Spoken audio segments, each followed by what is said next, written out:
Hello and welcome to Disability Inclusion 101. This session is Problematic Perceptions. We are so excited to have you here. Let's get started. Today we will be talking about how society has framed disability differently over time and how those narratives have lasting impacts.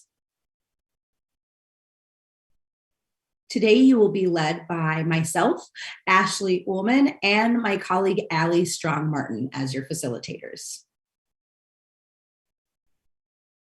A brief overview of what we will be covering. We'll share a bit about the organization, LifeWorks. We will talk then about misperceptions of disability. And then finally, we will close by taking some time to change our own perceptions for moving forward. So as promised, a little bit about LifeWorks and how we remove barriers alongside people with disabilities. Our mission is to serve our community and people with disabilities as we live and work together. And we do that in three primary ways. We've got three main service lines.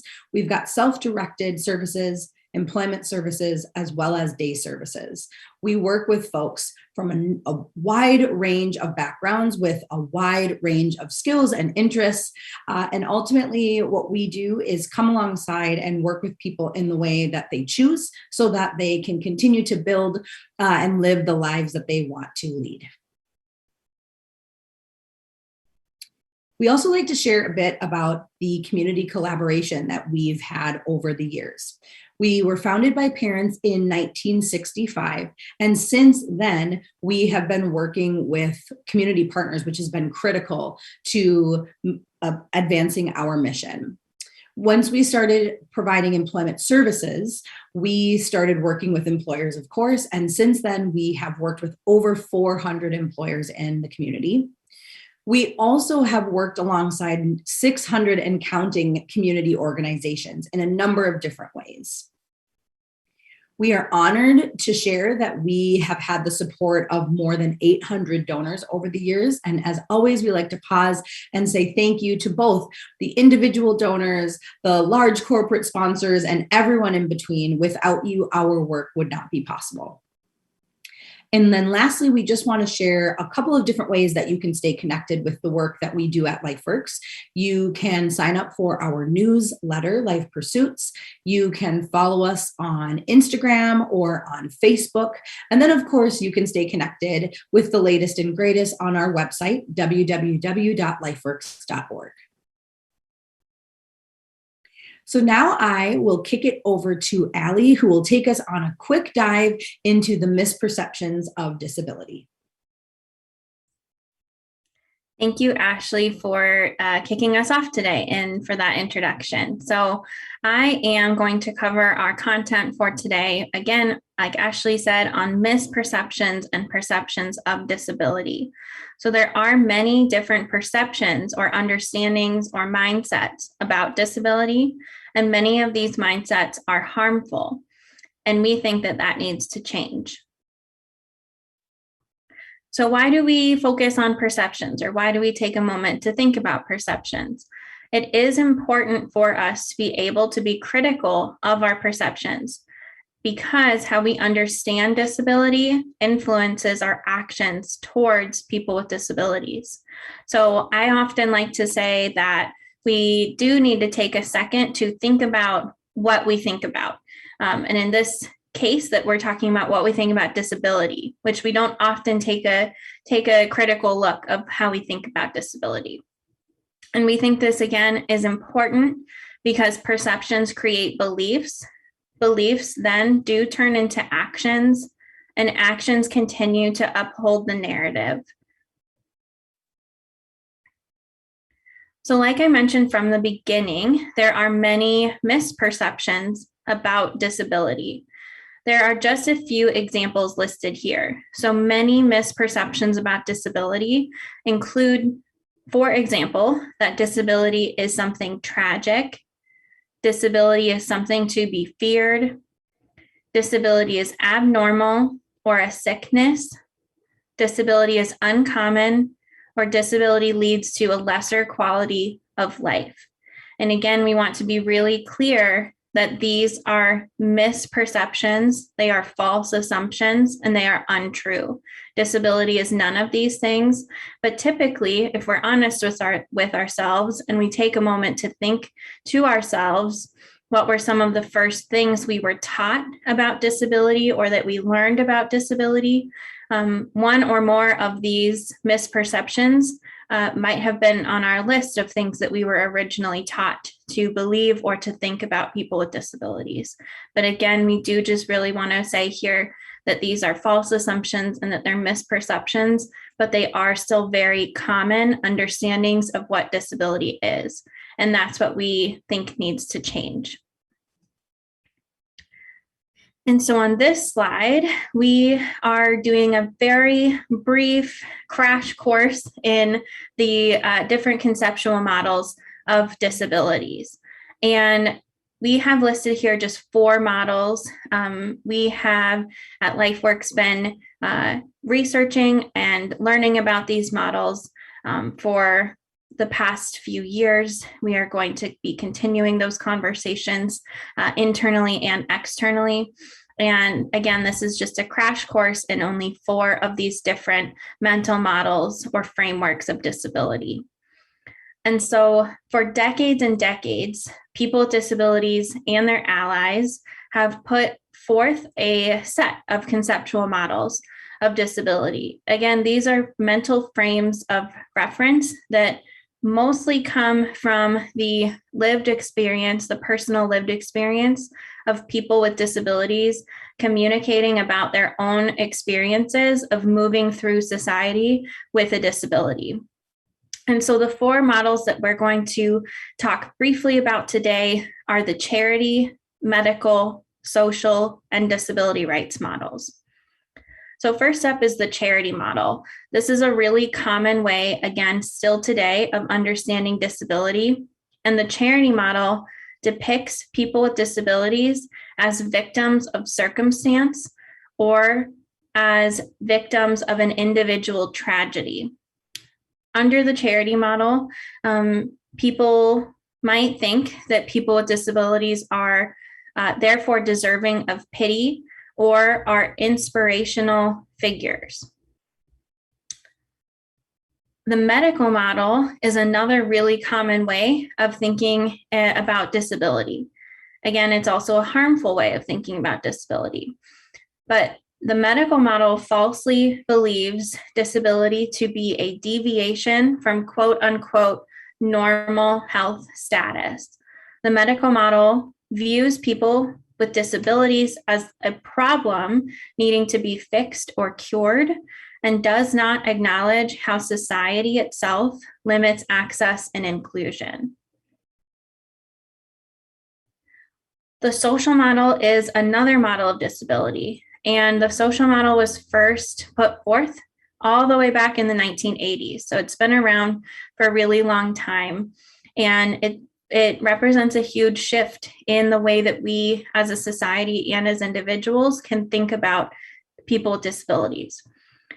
So the social model asserts that there's nothing at all wrong with disabled people, and that people with disabilities are more disabled by the environments in which they live rather than the features of their own bodies or minds. And so again, this is a huge shift in thinking, saying that there's nothing wrong with people with disabilities. There's no problem with people with disabilities. The problem lies in inaccessible and exclusive societies. But this was a huge shift in thinking, but just acknowledging that our communities are inaccessible might not go far enough. So many people with disabilities for decades and decades have organized around what could be called a disability rights model. And disability rights is a model that believes that people with disabilities are equal members of society, and as fully equal members of our communities, they have the rights to access, be included in, and participate fully in their communities. However, again, we could talk for hours and hours about this, but the disability rights model is not, the end destination, the end goal, or the finish line for how we think about disability and disability inclusion. So there are many advocates and activists who critique the disability rights model in that it often assumes that rights alone or laws or policies alone guarantee equity. So we do think it's important to say that there are many different models of disability and disability inclusion. These are just the starting point for us to get our feet wet, so to say, and kind of a jumping off point for how we talk about perceptions of disability and what we think about disability. And so with that, we have to remember that these mindsets do not just stay at the theoretical or the conceptual level. How we think about disability has real world consequences. And so this picture or image that we see here on the screen is a really great example of how that has how the way that we think, our mindsets have real outcomes in the lives of people with disabilities. And so I will describe this image out loud for access purposes. So the image that we're looking at is depicting a wheelchair user who is sitting in front of a set of stairs. There is a set of stairs, again, in front of that person, and next to the stairs is a sign that reads, "This way in, everyone welcome," with an exclamation mark. Then there are contrasting thought bubbles coming from either side of the image. So on one side, the left side, is coming from the medical model of disability viewpoint. The medical model of disability would see this and say, her impairment is the problem. They should cure her or give her prosthetics. On the other side of the screen is another thought, and that's coming from the social model. And the social model would say, the stairs are the problem. They should build a ramp. And so again, this is also a really great example of the way that both ableist outcomes of planning or decision making can coincide with good intentions, right? So the sign says everyone welcome, but the planners of this event or whatever this example is depicting obviously did not take actions that were needed to ensure that everyone was welcome. So even though their intent was good, the impact is still exclusive and discriminatory in nature. And so this is just a quick summary slide of, again, those 4 models that we talked about.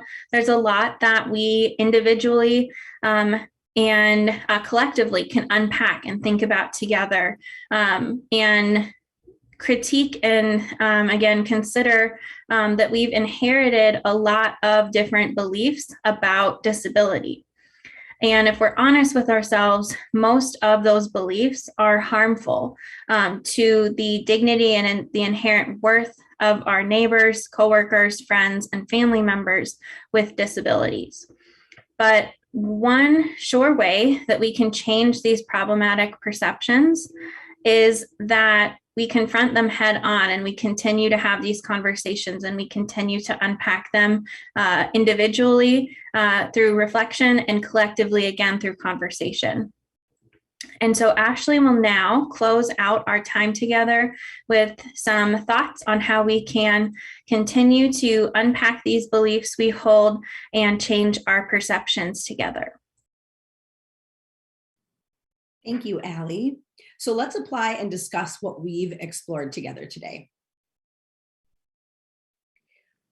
As Allie mentioned, there's a tremendous impact on our beliefs. Our beliefs essentially influence the actions that we take, the things that we say. Something that Allie and I like to talk a lot about with folks is that most people don't wake up in the morning, turn off their alarm clock and say, I'm going to view people through the medical model today, right? We don't necessarily intentionally decide that we're going to use language that has this impact or that impact. But part of the work that we can take responsibility for moving forward is being more intentional from the get-go, so that we try to disrupt, if you will, the things that we think and the things that we say. So something that has been adapted from the National Black Disability Coalition that has been really helpful in doing that is a breakdown of what we've been calling the oppression mindset versus the liberation mindset. We want to also acknowledge that life, of course, does not exist in a binary. Things aren't always black and white. As Allie just pointed out, we can have ally intentions with an ableist impact. Both things can be true at the same time. That said, we use this tool when we are wanting to be intentionally critical about either the things we think, the things that we say, decisions that we've made or that we are making. And so without further ado, I will walk you through, for accessibility, the image that is on the screen. So on the left side, we have the oppression mindset. It essentially is grounded in the belief that people with disabilities are dependent on society. That mindset or that fundamental belief results in things like paternalism, segregation, discrimination, language like Allie was describing that people will use, and so on. On the opposite side of the slide, we have the liberation mindset, which is grounded in the belief that people with disabilities are equal members of society. On that side of the slide, we have the outcome of choice and empowerment and equal rights. And so what we encourage you all to do, if you ever, let's say there's a situation at work where, it kind of rubs you the wrong way, or you maybe feel, that the interaction wasn't the best, but you can't quite pick out exactly why. Or perhaps you are working through a project and some a decision needs to be made, and you want to be sure that you're doing it in a way that upholds the belief that people with disabilities are equal members of society. What we recommend is that you pause for a moment and reflect. Does the decision that you're making, or did the interaction that you experienced, suggest that people with disabilities are dependent on society or equal members of society? And starting there can really start to help us unpack not only the fundamental belief that was being upheld, but also then it's easier for us to start to build in the examples or really think through some of the smaller pieces or examples again of what is being illustrated and why. So before we close for the day, we do want to give you a little bit of time to reflect. And essentially what we want to ask is, how have you seen examples of these models reflected at your workplace or even in the broader community? So I will read through those 4 models again. How have you seen examples of the charity model reflected? How have you seen examples of the medical model reflected? In what ways have you seen the social model reflected? And in what ways have you seen the rights model reflected? So we would encourage you not only to take some time after viewing this mini session on Disability Inclusion 101, but even tomorrow, even next week. There's always going to be examples of all of these different mindsets. And so we encourage you to start thinking about what's happening around you, but then to continue thinking about and having dialogue about those things that you're noticing. In closing, it is our responsibility to change our own perceptions in order to change our communities. For us to influence meaningful change, we essentially have to take responsibility for the things we think and the things that we say. We also want to thank our premier sponsors for their support of this really critical community work that we are doing here at LifeWorks. So thank you so much, as always, for your contributions to making our communities more inclusive. And last but not least, we have our email addresses on the screen in case folks are interested in asking follow-up questions, getting connected about disability resources, or even just having a chat about the things that you're seeing around you. Thank you so much for joining us today. We hope to see you on the next one.